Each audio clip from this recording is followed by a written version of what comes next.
기독별이라는 제목으로 우리가 말씀을 한번 생각해 보도록 하겠습니다. 이런 이야기가 있습니다. 어거스틴에 관한 얘기인데요.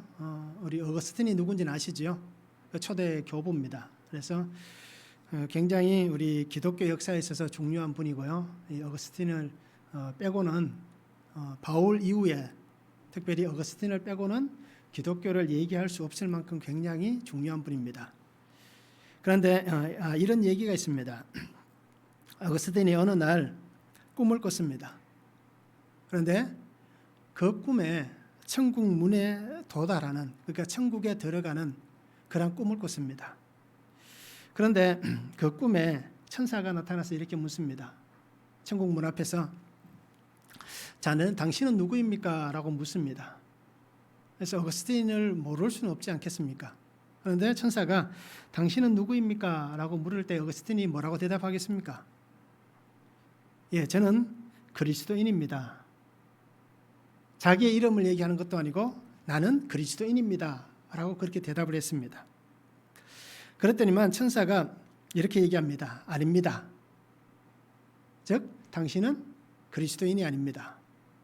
당신은 키케로를 숭배하는 사람에 불과합니다. 키케로가 누구냐면 로마 시대의 철학자입니다. 그리고 정치가였고 웅변가였습니다. 그래서 이 시대 많은 사람들이 이 철학의 영향을 받았잖아요. 그러니까 어거스틴도 그 수사학에 빠졌던 사람이기 때문에 굉장히 이 철학적인 모습을 갖고 있습니다. 그래서 천사가 그렇게 얘기합니다. 당신은 그리스도인이 아니라 키케로 숭배자에 불과합니다. 당신이 가지고 있는 관심은 고전에만 관심을 가지고 있습니다. 다른 것에 흥미를 느끼는 것이 아니라 옛날 것에만, 고전적인 것에만 흥미를 가지고 있습니다. 라고 그렇게 얘기를 합니다. 그래서 어거스틴이 이 꿈을 깬 다음에 굉장히 큰 결심을 합니다. 자신이 꿈에서 천사를 만났음에도 불구하고 자기를 향하여서 그리스도인이라고 얘기하지 않는 그 얘기를 듣고는 이 어거스틴은 꿈에서 깨어난 이후에 그 삶의 습관을 바꿉니다. 우리가 생각할 때는 꿈이 그렇게 대순가라고 여길 수 있잖아요. 그런데 어거스틴은 그 꿈이라 할지라도 자신의 습관을 바꾸고 성경과 거룩한 삶에 훨씬 더 많은 시간을 보냈다라고 얘기합니다. 그래서 자기가 살아가는데 말씀을 붙잡기를 원했고 또 거룩한 삶을 살기 위해서 더 많이 애쓰고 수고했다라고 그렇게 얘기가 전해집니다.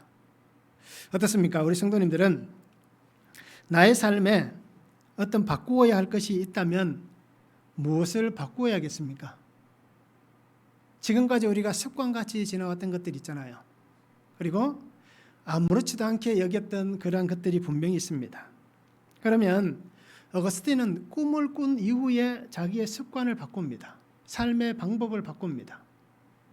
그런데 우리는 예수님을 믿으면서 직접적으로 하나님께서 우리에게 이렇게 얘기해 본 적이 없기 때문에, 그죠? 거기에 대한 심각성을 우리가 알지 못할 수도 있습니다.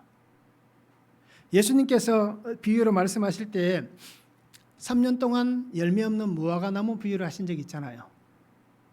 그런데 그 무화과 나무가 열매 없어도 그냥 두었다면 나중에 어떻게 됐을까요? 그때는 그냥 지나갈 수 있겠지만 나중에는 자기가 그 삶에 대한 처참한 결과를 맞이해야 됩니다. 등불을 준비하지 못한 5명의 처녀, 똑같은 일이 됩니다. 이렇듯 우리가 그리스도인으로서 당당하게 나아가서 나는 예수 믿는 사람입니다 라고 얘기하면서 우리가 삶의 무엇을 바꾸어야 할지 우리가 한번 깊이 있게 한번 생각해 볼 수 있는 시간이 되면 좋을 것 같습니다. 내가 말씀 안에서 거룩하게 살기 위해서 어떻게 살아가야 할 것인가? 어떻게 사는 게 거룩한 삶인가? 행복을 따라가면 거룩할 수가 없습니다. 행복을 쫓아가면 그죠? 그 끝이 없기 때문에 아무리 좋은 것이 우리에게 주어진다 하더라도 과연 그 마음속에 만족함이 있겠습니까? 그 마음속에 행복이 있겠습니까? 그러게 오늘 우리 성도님들이 말씀 안에서 거룩한 삶을 위해 내가 어떻게 살아가야 할지 이것을 우리가 깊이 있게 한번 묵상해 볼 수 있는 시간이 되었으면 참 좋겠습니다. 오늘 말씀을 보시면 바울은 에베소 교회 장로들에게 장차 거짓 지도자들이 에베소 교회 안에 공동체를 미혹할 일들이 생겨날 것이다 라고 얘기를 합니다. 그래서 경고를 합니다. 그러면서 자신이 3년 동안 그 에베소에서 말씀을 전하고 성도들을 세우면서 자신이 어떻게 살았는지를 얘기합니다. 그러면서 장로들에게 뭐라고 얘기합니까? 여러분들도 나와 같이 그렇게 했으면 좋겠습니다. 그래서 주의 은혜의 말씀에 교회를 여러분들이 잘 세워가기를 원합니다 라고 그렇게 당부를 합니다. 그리고는 다시는 만날 수 없다라는 얘기를 나누면서 마지막에 바울과 장로들이 함께 무릎을 꿇고 기도했다라고 얘기합니다. 그래서 성경에 보면 유대인들이 기도하는 습관 어떻습니까? 서서 기도합니다. 그런데 신약 성경 예수님 이후에 무릎을 꿇고 기도하는 장면들이 많이 나옵니다. 그래서 바울과 장로들이 함께 기도를 하고 서로 울며 작별을 하는 것이 오늘 성경의 말씀입니다. 성령의 작별입니다. 첫 번째는 교회를 보살피라라고 얘기합니다. 28절에서 30절에 말씀합니다. 여러분은 자기를 위하여 또는 온 양떼를 위하여 삼가라. 성령이 그들 가운데 여러분을 감독자로 삼고 하나님이 자기 피로 사신 교회를 보살피게 하셨느니라. 내가 떠난 후에 사나운 이리가 여러분에게 들어와서 그 양떼를 아끼지 아니하며 또한 여러분 중에서도 제자들을 끌어 자기를 따르게 하려고 어그러진 말을 하는 사람들이 일어날 줄을 내가 아노라라고 말씀하고 있습니다. 바울은 에베소 장로들에게 분명히 얘기합니다. 내가 얼마나 최선을 다했는지 여러분들은 아실 겁니다. 내가 교회를 세우기 위해서 또 한 사람을 세우기 위해서 복음을 위해서 내가 얼마나 최선을 다했는지 여러분들이 잘 알고 있습니다. 나의 양심과 믿음 안에서 하나님이 내게 맡겨주신 그 사명을 나는 조금도 부끄러움이 없는 그러한 신앙의 삶을 살았습니다 라고 그렇게 자신을 밝힙니다. 그러면서 내가 이렇게 양심과 믿음 안에서 정말 부끄럽지 않은 신실한 삶을 살았듯이 여러분들도 그렇게 살았으면 좋겠습니다. 여러분들도 그리스도인으로서 하나님 안에 그렇게 살기를 원합니다. 그러면서 바울이 얘기하는 게 뭡니까? 여러분에게 하나님께서 맡기신 것이 무엇일까요? 하나님께서 여러분들에게 맡겨주신 것이 무엇인가라는 것입니다. 하나님이 과연 에베소 교회 장로들인 여러분들, 감독자들인 여러분들에게 하나님이 무엇을 원하십니까? 여러분들이 어떻게 살아가기를 하나님께서 원하십니까? 라고 질문하는 것입니다. 그러면서 삼가라라고 얘기합니다. 자기를 위해서, 양떼를 위해서 삼가해야 된다. 그러면 우리가 이 삼가해야 한다라는 이 단어를 우리 한번 보시기 바랍니다. 그러면 우리는 삼가라라고 얘기하면 우리나라 어투로 보면 어떻습니까? 그것을 하지 않는, 어떻게 보면 멀리하는 그러한 해석을 할 수 있습니다. 그런데 헬라어 해석은 조금 차이가 있습니다. 이 삼가라라는 것은 주의하라 또는 전념하라라는 뜻입니다. 그래서 무엇을 할 때에 주의를 잘 기울여서 전심전력을 다해서 그 일을 해야 된다라고 얘기합니다. 무엇을 위해서? 자기를 위해서, 온 양떼를 위해서 최선을 다해 그렇게 살아가야 한다라고 얘기합니다. 지도자이기 때문에, 감독이기 때문에 여러분들은 최선을 다해야 됩니다. 왜요? 하나님께서 교회를 피로 값주고 세우셨기 때문입니다. 하나님께서 성도들을 그들에게 맡겨주셨기 때문입니다. 하나님께서 그 맡기신 복음의 은혜 안에서 살아가면서 성도들과 본인들이 십자가의 증인으로서 하나님이 온전하게 세워가기를 원하시기 때문에 여러분들은 전심전력해야 한다라고 얘기하고 있습니다. 그래, 교회를 향하신 하나님의 뜻이 무엇인지, 자신을 향한 하나님의 뜻이 무엇인지를 분명히 알아가야 한다라는 것입니다. 그것을 모른다면 대처할 수도 없고, 그것을 모른다면 일을 풀어갈 수도 없다라는 얘기입니다. 그러기에 먼저는 여러분들이 주의를 잘 기울이면서 전념해서 최선을 다해 주의 일을 잘 감당해야 된다라고 말씀을 합니다. 그러면서 또 한 가지를 얘기합니다. 교회 공동체 안에 사나운 이리가 들어올 것이다. 그래서 에베소에는 우리가 분명히 그 지역은 어떻습니까? 아데미 신전이 있든 굉장히 우상이 편만하던 도시였습니다. 로마 신화가 굉장히 활성화된 그러한 도시였습니다. 모든 것을 우상으로 여겼던 사람들입니다. 바로 그러한 우상들이 교회 안에 들어올 수 있다라는 것입니다. 교회 밖에서의 일이 또는 교회 밖에서 그런 사상이 들어올 수도 있겠지만 오늘 바울이 얘기하는 것은 무엇입니까? 교회 안에서도 이리가 함께 존재할 수 있다라는 얘기입니다.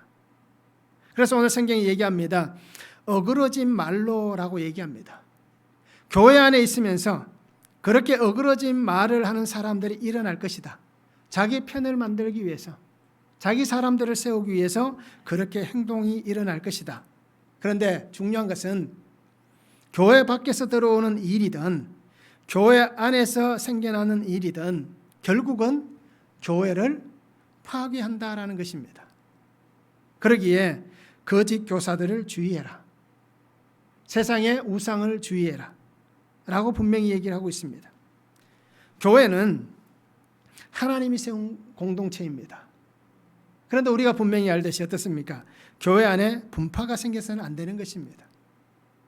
교회 안에서 하나님이 주신 은혜를 가지고 살아가는 성도들이 자신의 기득권을 행사해서는 안 된다는 것입니다. 자신의 기득권을 행사하는 순간 공동체는 어지럽혀지는 것입니다. 그리고 결국 어떤 일이 벌어지겠습니까? 서로가 물과 기름과 같은 존재가 되어서 협력하고 화합하는 공동체가 아니라 물과 기름은 섞이지 않습니다. 결국은 분열이 일어나고 교회가 깨어질 수밖에 없다라는 것입니다. 그러기에 바울은 에베소 교회가 하나님의 은혜 안에 서기를 원합니다. 또 세상을 향하여서 믿음의 공동체로 온전히 세워지기를 원합니다. 그래서 하나님께서 자신을 통하여서 그 교회를 세우게 하셨듯이 이제는 여러분들을 통하여서 이 교회가 그렇게 세워지기를 원합니다. 나는 잠시 머물다 가는 사람이기 때문에 하나님께서 여러분들을 통하여서 이 교회가 그렇게 아름다워지기를 원합니다. 라고 함께 말씀을 나누고 있는 것입니다. 우리가 알듯이 미혹은 오랜 시간이 걸리지 않습니다. 미혹하게 하는 일은 순식간에 일어납니다. 좋은 일들은 어떻습니까? 좋은 소식은 굉장히 더디게 전달됩니다. 그런데 사람을 험담하고 비난하고 욕하는 얘기는 어떻습니까? 얘기하고 돌아서면 다 합니다. 이만큼 미혹하게 하는 일은 순식간에 일어나는 것입니다. 결국 미혹하게 함을 통하여서 자신도 무너질 것이고 공동체도 무너질 것이다 라는 것입니다. 그렇게 분별력이 없는 공동체는 사단의 미혹에 빠집니다. 분별력이 없는 공동체는 함께 신앙생활하는 자들 안에서도 미혹하는 일들이 생겨납니다. 그리고 세상으로부터 들어오는 이 미혹하는 일을 견딜 수가 없는 것입니다. 견디지 못하는 것입니다. 왜요? 분별할 수 있는 능력이 없기 때문입니다. 그렇기 때문에 오늘 바울은 얘기합니다. 분별하고 이겨내야 할 것이다. 근데 그것을 누가 먼저 해야 되느냐? 바로 여러분들, 감독인 여러분들, 에베소 교회 장로들인 여러분들이 먼저 분별할 수 있어야 되고 그리고 먼저 이겨낼 수 있어야 된다. 그러기 위해서는 여러분들이 영적으로 깨어 있어야 된다. 영적으로 깨어 있지 않으면 마음과 생각을 빼앗기게 될 것이고 지도자가 무너지면 그 밑으로는 말할 것도 없다라는 것입니다. 그리고 오늘 우리도 마찬가지입니다. 우리 성도님들도 교회의 리더들입니다. 직분자들입니다. 그러면 오늘 이 말씀을 분명히 기억하시기 바랍니다. 내가 미혹될 수도 있습니다. 또 나를 미혹하게 할 수도 있습니다. 영적으로 깨어있지 않으면 분별력이 없으면 우리도 사단의 도구가 될 수 있습니다. 나는 예수님을 믿으니까 절대 그런 일이 없어라고 말할 수 있는 사람은 목사도 없고 장로도 없고 권사도 없고 집사도 없는 것입니다. 누구든지 똑같은 위치에 놓일 수 있습니다. 그리고 오늘 우리는 영적으로 깨어있을 수 있기를 원합니다. 말씀으로 깨어있는, 그래서 항상 주의 말씀의 권능으로 깨어있는 성도들이 되시고 지도자들의 삶을 살아가야 할 것입니다. 에베소 교회는 바울의 이 권면 앞에서 그들은 정말 신앙의 절개를 잘 지켰습니다. 그리고 영지주의라든 이 시대의 가장 유명한 이단이 영지주의였습니다. 영지주의라든지 또는 유대주의자들, 그리고 거짓 교사들, 선지자들의 미혹과 그 시험에서 그들이 잘 견뎌냈습니다. 그래서 계시록 2장 1절에서 6절에 보면 그 부분에 대해서는 굉장히 예수님이 칭찬해 줍니다. 그런데 무엇 때문에 어떤 원망을 듣습니까? 너희가 그렇게 신앙은 잘 지키고 그렇게 여러 가지 위협 속에서 잘 지켜냈는데 너희가 첫사랑을 잃어버렸다라고 말씀하잖아요. 이렇게 그 부분에 있어서는 또 책망을 받았지만, 그러나 이렇게 바울이 권면한 부분에 있어서는 잘했다라고 칭찬을 들었습니다. 오늘 성도님들도 거짓되고 위장된 말들에 속지 않기 위해서 우리가 끝까지 예수님을 믿음으로 잘 쫓아갈 수 있는 그러한 삶을 우리가 함께 살았으면 좋겠습니다. 말씀을 한번 적용해 보시기 바랍니다. 전심을 다해서 최선을 다해서 주께서 나에게 맡기신 그 사명을 나는 잘 감당하고 있습니까? 최선을 다하고 있습니까? 또는 정말 전심을 다해서 하고 있습니까? 우리에게 주신 사명이 분명히 있습니다. 그 사명을 내가 잘 감당하고 있는지 한번 말씀을 적용해 보기를 원하고요. 또 영적으로 깨어 있는지, 내가 또 공동체가 영적으로 깨어 있어서 정말 하나님께서 주신 그 은혜를 붙잡고 잘 지켜내고 있는지, 말씀 안에서 하나님이 주신 그 성령의 권능 안에서 내가 깨어 있는지 우리가 말씀을 한번 적용해 보면 좋을 것 같습니다. 두 번째는 훈계하던 것을 기억하라라고 말씀합니다. 31절에서 32절입니다. 그러므로 여러분이 일깨어 내가 3년이나 밤낮 쉬지 않고 눈물로 각 사람을 훈계하던 것을 기억하라. 지금 내가 여러분을 주와 및 그 은혜의 말씀에 부탁하노니 그 말씀이 여러분을 능히 든든히 세우사 거룩하게 하심을 입은 모든 자 가운데 기업이 있게 하시리라 라고 말씀합니다. 바울은 3년이라는 시간 동안 자신이 얼마나 애썼는지를 얘기합니다. 그 기간 동안 성도들에게 본을 보였고 또 어떤 삶을 살았는지를 얘기합니다. 3년이라는 시간은 결코 짧은 시간이 아닙니다. 바울이 이렇게 복음을 전하러 전도 여행을 다니면서 이렇게 오랜 시간 동안 한 장소에 머물렀던 적은 이 에베소 외에는 그렇게 긴 곳이 없습니다. 하나님이 주신 그 사명을 따라서 늘 다니면서 복음을 전했기 때문에 특별하게 이렇게 오랜 시간 동안 제자들을 양육했던 자리는 그렇게 없습니다. 그런데 이 3년이라는 시간 동안 에베소에서 양육하고 또 전도를 하고 또 주위의 도시들에게 가서 복음을 전하고 교회를 세웠습니다.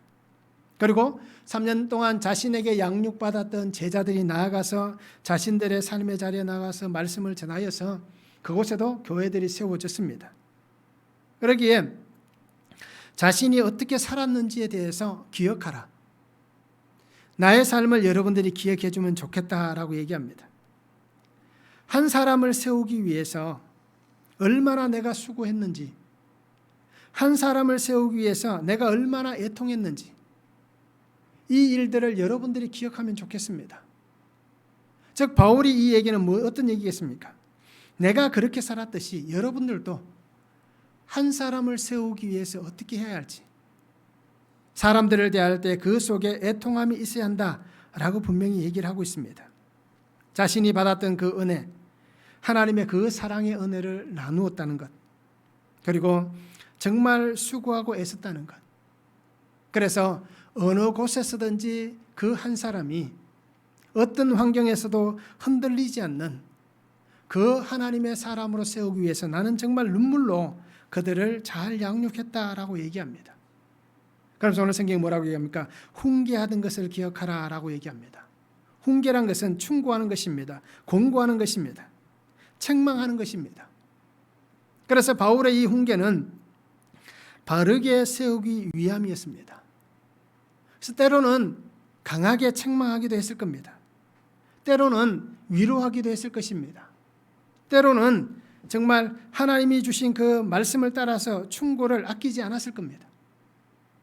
우리도 분명히 그렇잖아요. 한 가지 일을 능숙하게 하기 위해서는 주위에서 사람이 도와줘야 되고, 내가 하는 그 일이 능숙해질 때까지 어떤 때는 질책을 듣기도 하고, 또 어떻습니까? 잘 못하지만 또 잘하고 있으면 칭찬 듣기도 하고 그렇잖아요. 그러면서 그 한 사람이 자기가 하고 있는 일에 정말 굉장한 그런 실력을 갖추어가는 것입니다. 그렇듯 바울도 분명히 그렇게 했습니다. 그렇게 이렇게 훈계한 것은 분명합니다. 바울이 자기 자신을 드러내기 위해서 그렇게 한 것은 아닙니다. 하나님이 주신 그 은혜 안에서 예수 그리스도의 사명자로 그 한 사람을 든든히 세우기 위해서 그가 이렇게 훈계한 것입니다. 그렇게 때로는 훈계를 하다 보면 상대방이 마음이 섭섭할 수도 있습니다. 왜 나에게 이렇게 강하게 얘기하느냐? 나는 뭐 주원 자식이냐? 라고 얘기하면서 굉장히 섭섭해할 수도 있습니다. 그런데 그러한 훈계가 있어야만 그 사람이 평생을 그리스도 안에서 흔들리지 않는 그 나무가 되어서 자기의 자리에서 수많은 열매를 맺어갈 수가 있는 것입니다. 그리고 오늘 성도를 든든히 세우는 것은 결코 사람의 방법이 아닙니다. 성도를 든든히 세우는 것은 하나님의 말씀으로 세우는 것이고 하나님의 은혜로 세워가는 것입니다. 그렇게 해야만 그 사람이 하나님의 말씀에 사로잡힌 그 한 사람이 되어서 자신을 통하여서 역사하시기를 원하시는 하나님의 일들을 할 수가 있는 것입니다. 그러기에 바울은 얘기합니다. 이제는 그것을 여러분들이 기억해서 여러분들이 에베소 교회 안에서 성도들을 위해서 또 교회를 든든히 세우기 위해서 하나님 안에서 이 일들을 감당해야 됩니다. 말씀 안에 여러분들이 변화되어야 됩니다. 그리고 끝까지 여러분들이 십자가를 붙잡아야 됩니다. 라고 말씀을 전하고 있습니다. 이 훈계를 오늘 우리도 분명히 기억할 수 있기를 원합니다. 그래서 혹시라도 교회 안에서 누군가가 나에게 말씀 안에서 나의 삶을 책망한다든지 또는 도와주기를 원한다면 우리가 그 말씀들을 잘 경청할 수 있기를 원합니다.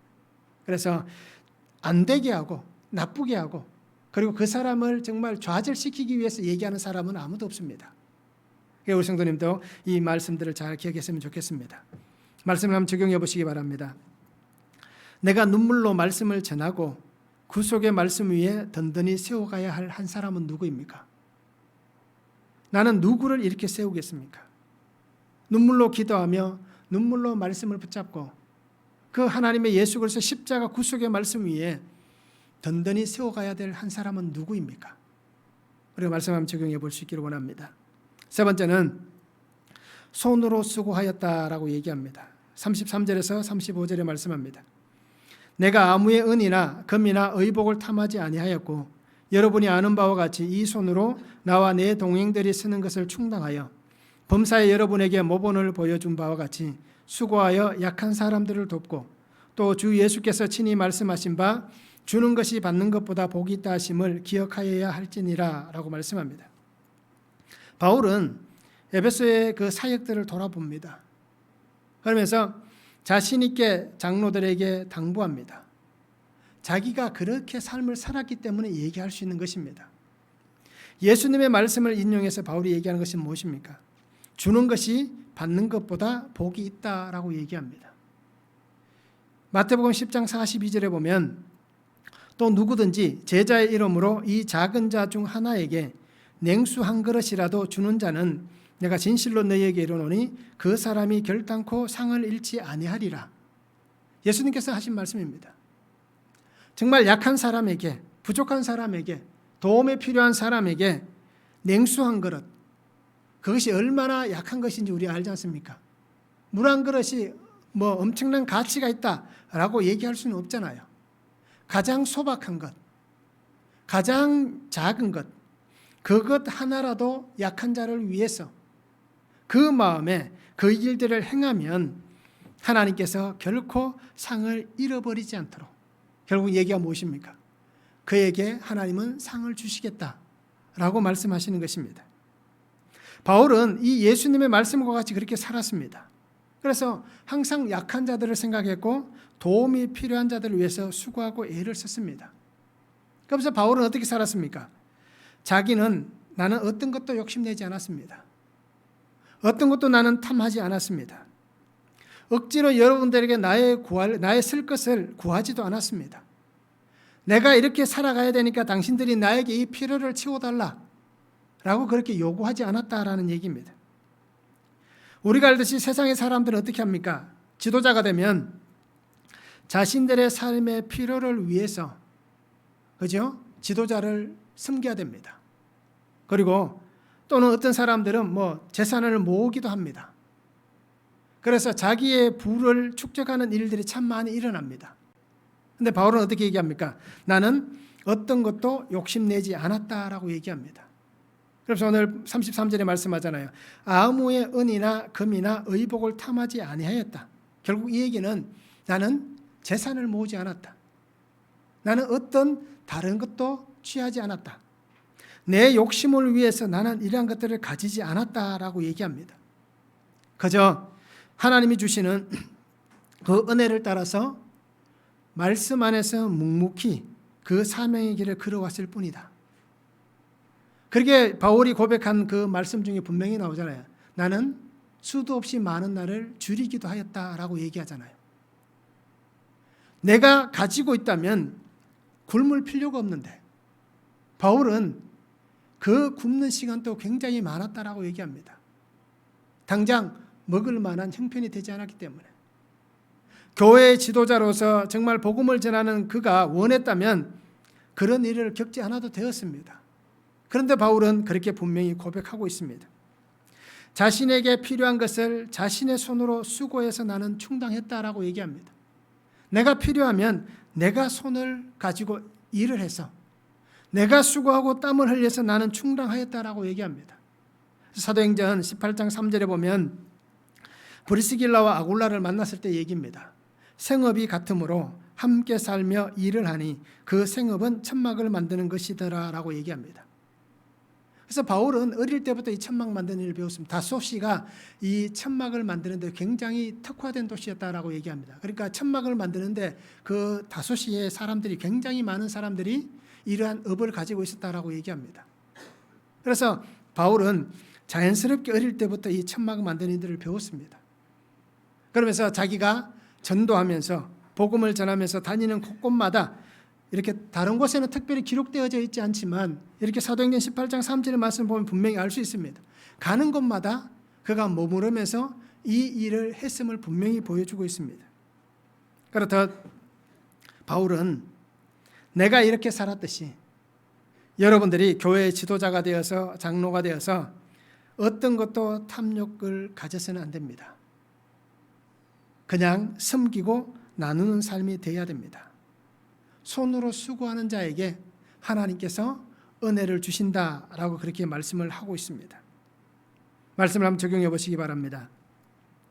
나는 수고의 땀과 눈물을 흘리고 있습니까? 수고의 땀과 눈물을 흘리면서 내게 허락하신 이 삶 속에 하나님 앞에 감사하며 살아가고 있습니까? 아마 그렇지 못한 분들이 많을 거예요. 저도 때로는 가끔씩 불평이 생깁니다. 불만이 나옵니다. 왜 하나님, 목사는 왜 가난해야 됩니까? 그렇게 얘기하신 분들이 많을 거예요. 교회의 지도자들은 왜 힘들어야 됩니까? 라고 얘기하신 분들이 많을 거예요. 그래서 우리는 때로 이렇게 하나님 주신 은혜 안에서 살면서도 내가 수고하고 땀 흘리고 애쓰기 때문에 정말 그것이 자기의 것인 줄 아는 사람들도 있습니다. 그래서 우리가 가끔씩 그런 분들을 만나기도 합니다. 내가 수고했습니다. 내가 땀을 흘렸습니다. 하나님께서 내게 해주신 것이 뭐가 있습니까? 내가 이렇게 애써서 노력해서 이만큼 왔는데 하나님이 그렇게 해주셨다라고 얘기하면 그것은 어떻게 보면 잘못된 것이지 않느냐라고 그렇게 주장하는 사람들도 있더라고요. 그런데 결국은 뭐냐니까 결국은 하나님을 떠나가더라고요. 그리고 우리는 분명히 기억하시기 바랍니다. 내가 얼마나 감사하며 살아가고 있는지 한번 말씀을 적용해 보시기 바랍니다. 또 한 가지는 오늘 바울의 권면을 통해서 한번 생각해 보시기 바랍니다. 나는 빼앗는 사람입니까?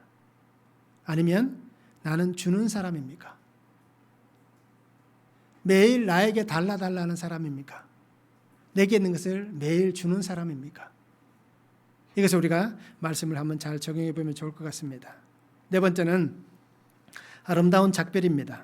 36절에서 38절에 말씀합니다. 이 말을 한 후 무릎을 꿇고 그 모든 사람들과 함께 기도하니 다 크게 울며 바울의 목을 안고 입을 맞추고 다시 그 얼굴을 보지 못하리라 한 말로 말미암아 더욱 근심하고 배에까지 그를 전송하니라 라고 말씀합니다. 바울과 에베소의 장로들은 함께 기도합니다. 무릎을 꿇고 함께 기도합니다.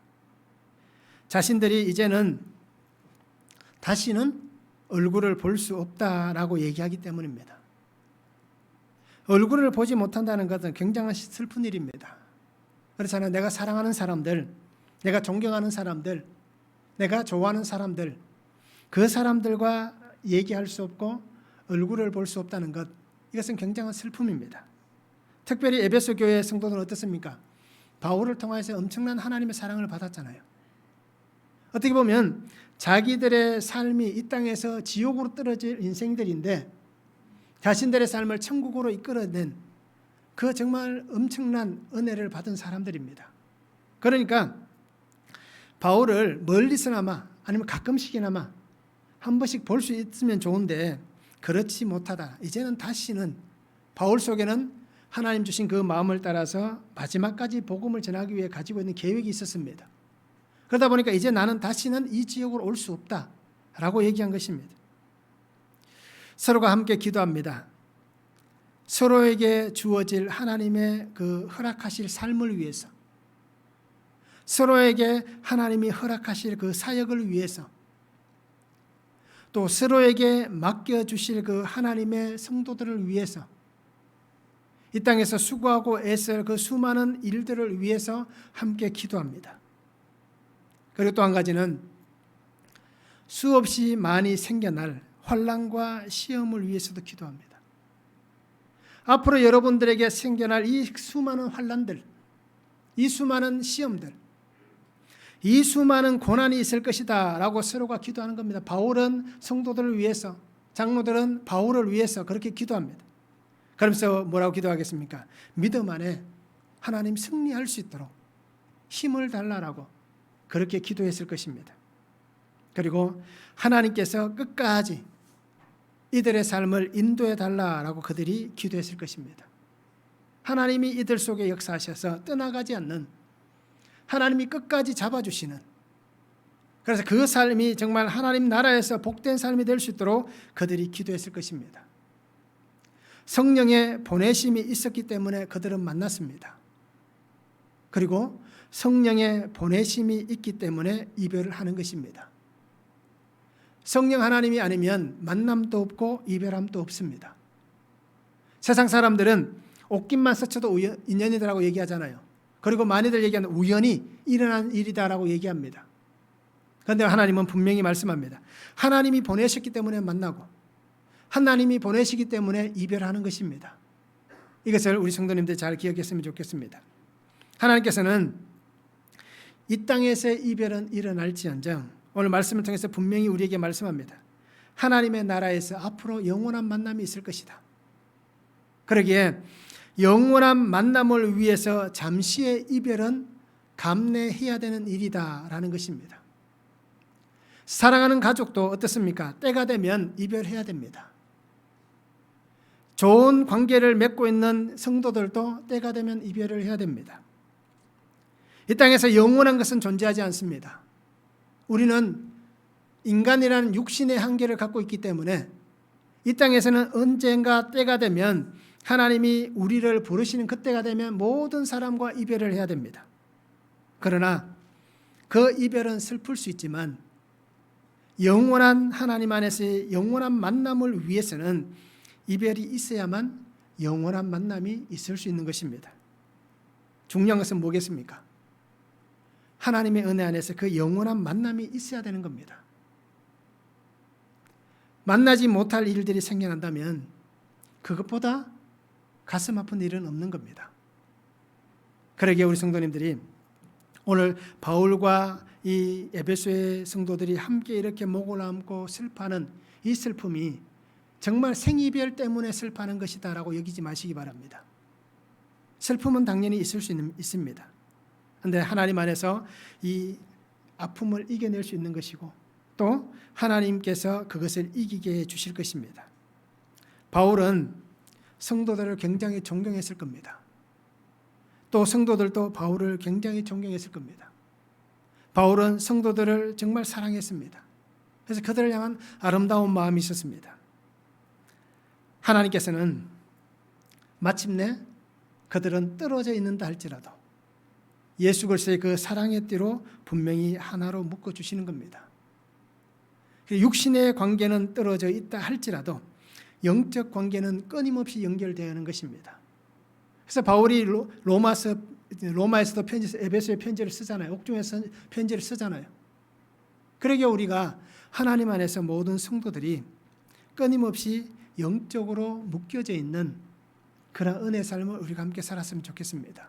그러기 위해서는 우리가 내가 먼저 영적으로 깨어 있어야 되고 항상 나를 위해서만 기도하는 사람이 아니라 함께 신앙생활하는 공동체 안에 있는 성도들, 그들을 위해서도 매일 함께 기도할 수 있는 우리의 삶이 되면 좋을 것 같습니다. 믿음 안에서 서로가 헌신적으로 사랑하고, 믿음 안에서 서로가 헌신적으로 섬기고, 믿음 안에서 서로가 사랑을 나눈다면 그것은 아름다운 은혜의 추억이 될 수 있습니다. 만약 바울과 에베소 교회 성도들이 찢고 뽑고 싸웠다면 이런 모습이 있겠습니까? 안 보는 게 당연한 것이고 소식도 안 전하는 것이 당연한 것입니다.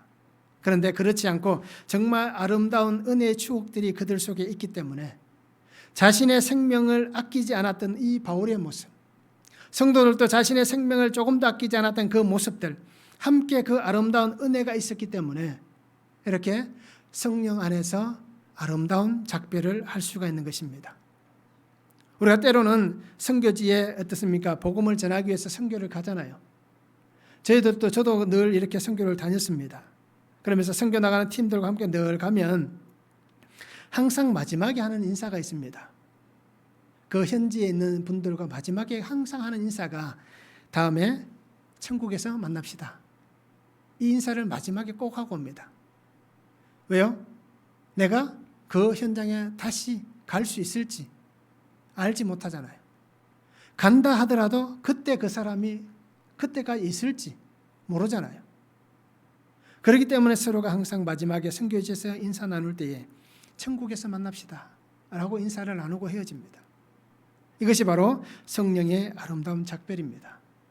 그러게 이 모습이 바로 이 바울과 에베소 교회 장로들, 성도들 안에서 일어난 하나님의 은혜입니다.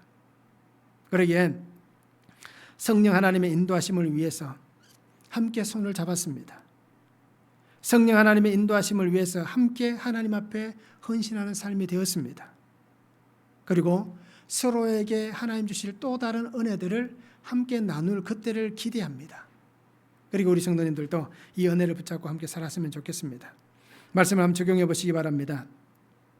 언젠가는 헤어짐이 분명히 있습니다. 그러면 그 헤어짐이 오는 그때까지 내가 삶으로 보여야 할 것은 무엇입니까? 서로가 분명히 헤어집니다. 그런데 그 헤어짐이 일어날 때에 내가 어떤 삶의 모습을 보여야 그 사람과의 아름다운 이별이 되겠냐라는 것입니다. 그리고 우리가 말씀을 한번 적용해 보시기 바랍니다.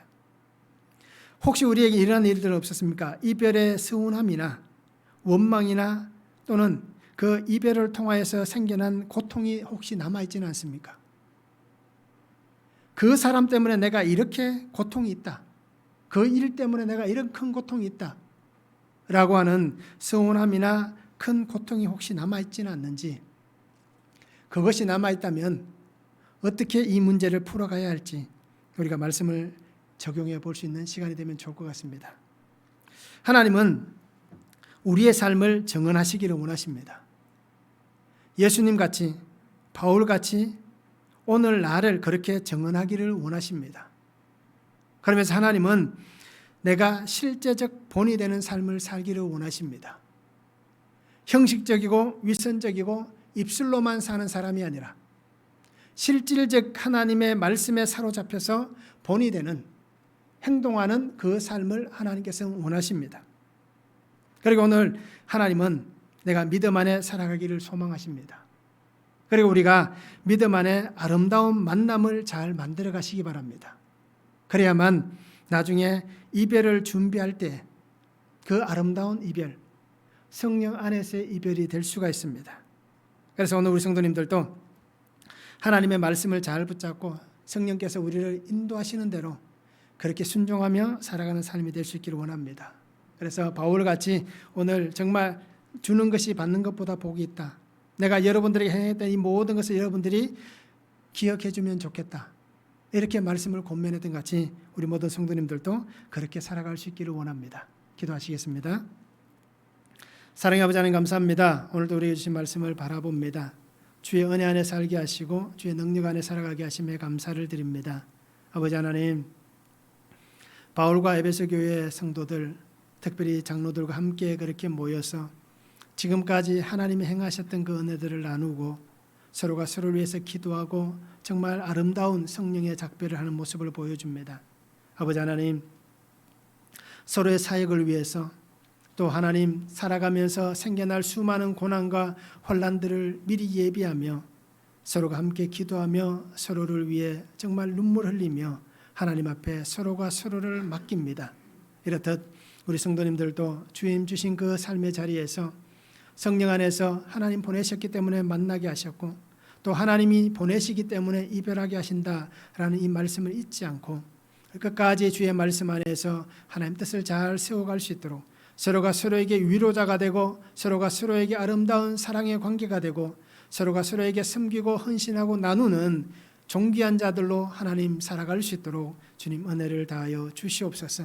그래서 우리 속에 주시는 이 말씀만을 붙잡고 믿음 안에 날마다 승리하게 하시고 어떤 일들 속에서도 미혹하는 일들이 일어날 때에 우리가 그 미혹하게 되는 일들에 넘어가지 않도록 아버지 하나님, 우리가 영적으로 깨어있는 예수 그리스도의 십자가 군사들이 되게 하여 주시옵소서. 감사를 드리며 예수 그리스도의 이름으로 기도하옵나이다. 아멘.